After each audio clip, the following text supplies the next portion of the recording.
নামাজের গুণ হলো কি?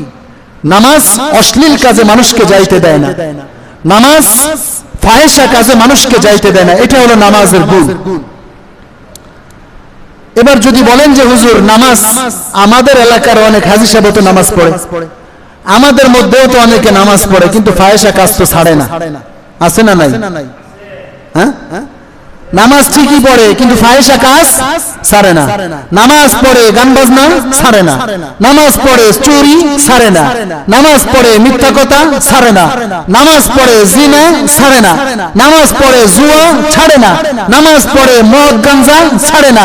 তো হুজুর নামাজ যদি মানুষকে অশ্লীল কাজ থেকে, গর্হিত কাজ থেকে, অবৈধ কাজ থেকে বিরত রাখে, আমাদের অমুকরে তো বিরত রাখলো না, কথা ঠিক কিনা? আমাদের অমুক তো এই করে, আমাদের তমুক তো এই করে, ও তো নামাজ ঠিকই পড়ে কিন্তু ও তো ভালো হয় না, আছে না নাই? আছে।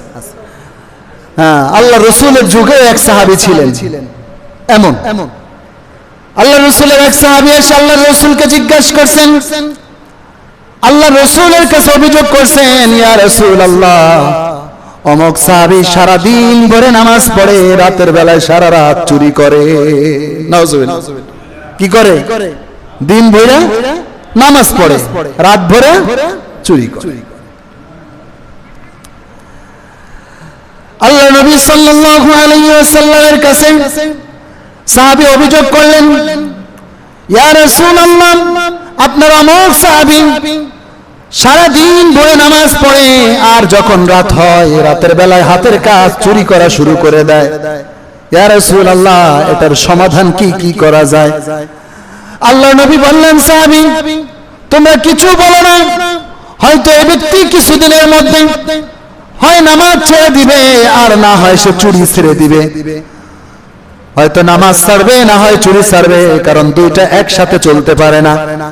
যদি তার নামাজ পুঙ্খানো হয়, আসলে যদি সে ইমানদার হয় তাহলে সে চুরি করবে না, আর যদি সে ইমানদার না হয় তাহলে সে নামাজ পড়বে না। সুতরাং তোমরা কিছু বলো না, আর কিছুদিন একটু অপেক্ষা করো, কিছুদিন একটু ধৈর্য ধারণ করো, দেখবা হয়তো চুরি ছেড়ে দেবে, না হয় নামাজ ছেড়ে দেবে।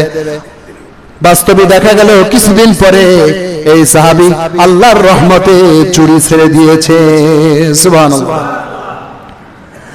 তার মানে সাহাবীর নামাজ ছিল 100%। আল্লাহ রাসূল জানতেন সাহাবীরা নামাজ পড়তেন এমন ভাবে, সাহাবীদের শরীরের মধ্যে পাখি বসতো, পাখি মনে করতো যে এটা কোনো মানুষ না, এটা গাছ দাঁড়ায় আছে।